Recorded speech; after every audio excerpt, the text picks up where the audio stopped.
La reescritura de la historia parece ser un tema muy debatido. No obstante, la magnitud de las mentiras sigue asombrando. ¿Por qué alguien mentiría sobre los dinosaurios? ¿Cuál es el punto? ¿Quién escarbará en esto? Pero como en cualquier detective solo necesitas tirar del hilo. Dinosaurios. ¿Qué sabemos sobre ellos? Solo que existieron. Y todo lo que vimos en las películas animadas.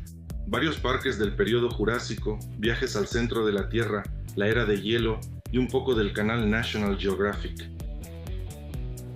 El mundo era tan duro en ese entonces que solo los dinosaurios dominaban en todas partes. No había mamíferos en absoluto. No habrían sobrevivido ni un día en la dura selva. El tiranosaurio Rex se representa en películas científicas y de juegos como los depredadores más grandes de esa época. Una máquina enorme e implacable de muerte. Dientes del tamaño de una palma de un hombre adulto cada uno. Mandíbulas capaces de partir un caballo por la mitad. Y por supuesto es muy grueso. En general todo está claro, es simplemente terrible. Y detrás de esto que parece un hecho obvio se esconde una mentira increíble. No, claro que no afirmaré que los tiranosaurios eran herbívoros. Se alimentaban de carne por sí mismos. Pero ¿cómo lo hacían? ¿Eres tú, personalmente tú, un carroñero? No. Pero tu cuerpo está adaptado para digerir la carne. Entre los dientes, en cualquier caso, tu organismo está adaptado para digerir la carne. Entre los dientes hay pequeños caninos, y los ojos están en la parte frontal de la cabeza, lo que proporciona la llamada visión binocular, característica de los cazadores y depredadores. Sin embargo, si te colocan sin armas en la taiga o en la jungla, lo más probable es que no te comas a nadie, sino que te coman a ti. Es decir, no eres un depredador, sino un cazador.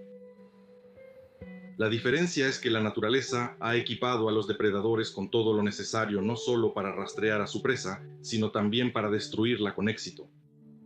Por lo tanto, vamos a repasar rápidamente las características de los depredadores del período Mesozoico para encontrar estos rasgos. Primero, los ojos. La capacidad de detectar un objetivo, enfocar la atención en él y determinar la distancia exacta para un salto o ataque es una de las características más importantes. Para esto sirve la llamada visión binocular. En este caso, los ojos se encuentran en la parte frontal del cráneo. Si el depredador ve a la presa, cuando la mira con ambos ojos, se forma un triángulo, en el cual dos vértices del triángulo son los ojos del depredador y el tercer vértice es la presa. El cerebro realiza cálculos, sabe la distancia entre sus ojos y el ángulo de inclinación, y gracias a esto calcula la distancia exacta hasta la presa. También puedes calcular esto con el teorema de Pitágoras en un pedazo de papel, pero si no estudiaste en la escuela no te preocupes, tu cerebro aún lo hace 1.000.000 de veces más rápido que tú. Esto se llama triangulación. En los herbívoros, los ojos están ubicados en ambos lados de la cabeza, lo que proporciona un amplio campo de visión, pero no da una percepción de la distancia. Si no es necesario, hay un depredador, corre. Depredador, come hierba. Entonces, ¿qué observamos en los tiranosaurios y otros depredadores, como los alosaurios, torbosaurios, etc.? Ojos a cada lado de la cabeza como un equino. Extraño, ¿verdad? Segundo, piernas. Son las patas traseras. Descubrir un objetivo no implica devorarlo de inmediato. Para comenzar, sería bueno acercarse a la distancia de un mordisco, y para lograrlo aún debes perseguir a la presa. La presa evidentemente no esperará sumisa. Eso significa que debes tener no solo piernas fuertes y rápidas, sino también la capacidad de maniobrar. Es decir, realizar giros rápidos y agudos, aceleraciones y frenadas. Mira cómo lo hacen los depredadores cuadrúpedos. 2 patas son demasiado pocas para esto. No importa cuán perfectamente equilibrado esté tu sistema bípedo. Si no tienes un segundo par de patas, con un 100% de probabilidad, en un giro brusco a alta velocidad o al frenar, te golpearás la cara contra el suelo. En muchos casos, solo son posibles giros suaves a alta velocidad, lo que es inaceptable para un depredador. No obstante, los tiranosaurios no presentan indicios de poseer extremidades delanteras funcionales. Curioso. Pero los científicos resolvieron esta pregunta de manera simple. Los diplodocos, que eran principalmente cazados por los tiranosaurios en aquellos tiempos, tenían un cuerpo tan enorme que la señal a través de las neuronas, desde la cola hasta la cabeza, tardaba varios segundos. Durante ese tiempo, el depredador lograba morder la mitad de la cola y huir al bosque con su presa. Imagina lo divertido que debió verse. ¿Y si en ese momento el brontosaurio se hubiera volteado por accidente y tumbado al tiranosaurio? ¿Cómo se habría levantado? Las señales a través de las neuronas se mueven casi a la velocidad de la luz, sin especificar que es a la velocidad de un impulso eléctrico. Pero supongamos que nuestro cazador llegó con éxito a su presa y también atacó con éxito. Cualquier depredador respetable debe matar a su presa de la manera más rápida y eficiente posible. Por lo tanto, morder en cualquier lugar no es suficiente. Lo ideal sería morder el cuello de inmediato. Eso es un asunto serio. Para completar esta tarea, necesitas apuntar con precisión y con el salto final dirigir tu pasta de dientes felizmente abierta directamente al cuello. Dos posibles desarrollos de eventos pueden ocurrir a continuación. El primero es un error. En ese caso debes levantarte rápidamente, reagruparte y volver a saltar. O bien, en el segundo intento, logras agarrarte del cuello y te aferras a él hasta que la víctima pierde suficiente sangre y muere. Los depredadores usan sus garras precisamente para este propósito. Actúan como ganchos, agarrándose a la piel y la carne, impidiendo que la presa se escape del depredador. Y tiranosaurios. ¿Qué vemos? Entre los temibles y agudos como el brontosaurio y el tiranosaurio, ¿qué vemos? Entre los temibles y agudos como dientes afeitados, no hay garras de ninguno en absoluto, desde la palabra en absoluto. Cuarto, manos y debajo de la pata delantera. Bueno, admitamos, nuestro terrible alosaurio todavía logró cazar y ahora está esperando a que la presa muera. Solo necesita aguantar unos segundos. Pero todo este tiempo, la presa, que tampoco es pequeña, resistirá ferozmente, saltará, rodará por el suelo, se retorcerá en convulsiones, tratando de deshacerse de su asesino. ¿Recuerdas que dije que las garras se enganchan como un ancla? Aún así no podrá resistir si el depredador no logra anclar sus garras. Aquí es donde entra en juego la pata delantera. Fijan firmemente la posición del mordisco en relación con sus propias mandíbulas y no permiten que la presa se escape. ¿Qué vemos en los tiranosaurios? Simplemente se burlan de la cordura. Sus patas delanteras son tan subdesarrolladas que casi no existen. Si hasta este punto aún no has adivinado a qué me refiero, vamos a sumar todo y crear el fotomontaje de una víctima típica de tiranosaurio.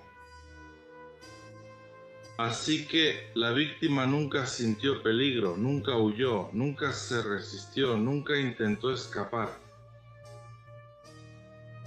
¿Qué acabo de describir? Correcto, describí un cadáver. En otras palabras, prácticamente todos los depredadores aterradores del período Mesozoico eran simples carroñeros. Sí, ni siquiera necesitaban cazar.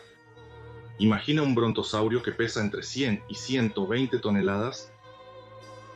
Ellos murieron en algún momento, ¿verdad? Y si nuestro tiranosaurio encontraba el cadáver de tal leviatán, podría alimentarse de él tranquilamente durante varios meses. Estos dientes que nos asustan son perfectos para el papel de una sierra quirúrgica para morder huesos gruesos. Estas pequeñas garras son perfectas para un solo propósito: eliminar los restos de comida que estorban en la boca. Y para rascar la barriga. Los dinosaurios también buscan afecto y ternura. Un observador atento y educado puede mostrarme y poner como ejemplo a los cocodrilos. Bueno, eso es justo. El cocodrilo sin duda es un depredador, y en su ejemplo se puede verificar todo lo que dije antes. Los ojos están mejor ubicados que los del tiranosaurio, pero no exactamente al frente. Por eso, el cocodrilo debe acercarse a su presa casi sumergido por completo. No es físicamente capaz de atacar desde lejos. Tiene patas delanteras y solo gracias a ellas puede arrastrar a su presa al fondo. Los dientes también son afilados, pero sin garras, gracias a lo cual infligen heridas muy graves, pero la presa a menudo se escapa, incluso después de recibir una lesión mortal. Pero a pesar de tener 4 patas, aún así no puede perseguir a su presa. Y al final de cuentas arrastra a su presa al fondo. En la mayoría de los casos, espera días hasta que la presa empieza a pudrirse. Y solo entonces comienza a comerla. Así que, a pesar de las apariencias, el cocodrilo es mucho más carroñero que el tiranosaurio, pero aún así prefiere la carroña. Hay otra razón por la cual los reptiles no cazan en el sentido literal de la palabra. Son de sangre fría. Se necesita mucha energía para correr tras la presa y atacar. Los reptiles de sangre fría tienen problemas con esto, pero para los mamíferos estos componentes son precisamente dañinos. Pero para los mamíferos estos componentes son precisamente esenciales para la vida. Nuestro metabolismo es 20 a 30 veces más veloz que el de los reptiles. Por cierto, les olvidé mencionar la estructura del cráneo. Todos los depredadores, desde cocodrilos hasta lobos y leones, tienen un cráneo sólido. Esto es importante, ya que incluso la más inocente antílope puede dar un giro accidental y golpear con su cuerno o pezuña, donde sea que golpee. Como pueden imaginar, recibir un golpe en el ojo con un cuerno no es agradable. En vez de un rico almuerzo, podrías acabar jugando en el arenero. Por eso es crucial proteger la cabeza, pero no en el caso de los tiranosaurios. Esta estructura del cráneo es típica para aligerar el esqueleto.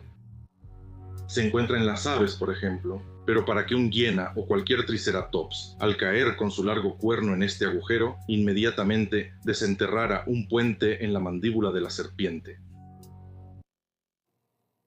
En la naturaleza todo está interconectado, nada ocurre por casualidad. Cualquier ser vivo es una perfecta construcción de ingeniería que tiene en cuenta todas las leyes de la física y utiliza al máximo su entorno externo. El cuerpo de un ser vivo es un mecanismo delicadamente equilibrado, especialmente si el animal se mueve sobre 2 patas. Una leve inclinación hacia adelante o hacia atrás provoca que el cuerpo caiga y al extender una pierna, el animal empieza a moverse. Y cuanto más rápido quiere moverse, más inclinación inicial necesita. Para permanecer en su lugar es necesario adoptar una posición equilibrada. Para cambiar bruscamente la dirección del movimiento, se requiere un contrapeso equilibrante. En una persona son las manos. ¿Y en el caso de un tiranosaurio? Miren ustedes mismos lo que sucede cuando los cocodrilos se encuentran con verdaderos depredadores. Miren ustedes mismos lo que sucede cuando los cocodrilos se encuentran con verdaderos depredadores. Y aunque los reptiloides realmente existieran, no somos nosotros quienes deberíamos temerles, sino ellos quienes deberían temernos con toda razón. Somos nosotros, los mamíferos, la amenaza más temible para cualquier reptil. Y a juzgar por el hecho de que no vemos reptiloides a nuestro alrededor, realmente nos temen. Entonces, ¿qué obtenemos? ¿No había depredadores en la era mesozoica? Sí, lo sabía, y todo estaba en orden con ellos, el cráneo, los ojos y las patas delanteras. Y la resistencia estaba en orden. Entonces, ¿por qué no se asustan con los turborreactores? Difícil de decir. Vamos a ver en la naturaleza, ¿quién tiene las mismas características que los tiranosaurios? La estructura del cráneo es la misma que la de las aves, los camaleones y las ranas. Las patas delanteras. ¿Quién tiene patas así? No lo creerás, pero los tiranosaurios eran probablemente enormes aves no voladoras, como los avestruces, con plumas y alas para equilibrarse y frenar, y probablemente se alimentaban de insectos. Y considerando que eran bastante lentos, no me sorprendería si tuvieran una lengua como la de un camaleón o una rana. Es difícil de creer, ¿verdad? Pero entonces dime, ¿quién se alimentaba de insectos en el período Jurásico? aquellos que medían 1 o 2 metros de largo. Más precisamente, los científicos dicen que fueron pequeños mamíferos roedores los que lo hicieron. Pero no especifican cómo estos roedores manejaban a las hormigas que eran 5 a 10 veces más grandes que ellos mismos. Entonces, ¿por qué los científicos mentirían? Obviamente, los tigres de dientes de sable son perfectos para el papel de depredadores de brontosaurios, diplodocos y otros dinosaurios grandes. Pero alguien decidió mezclarlo todo. Decidieron que los mamíferos depredaran insectos y los reptiles depredadores de insectos ocuparan el nicho natural liberado. Solo puedo suponer que para un único propósito: estirar conscientemente la evolución durante millones de años y esparcir animales vivos al mismo tiempo en distintos periodos. ¿Por qué? No lo repetiré. Para hacer suposiciones debemos restaurar la mayor cantidad posible de fragmentos de este mosaico. Ha llegado la era de la desconfianza. Continuará, sigue.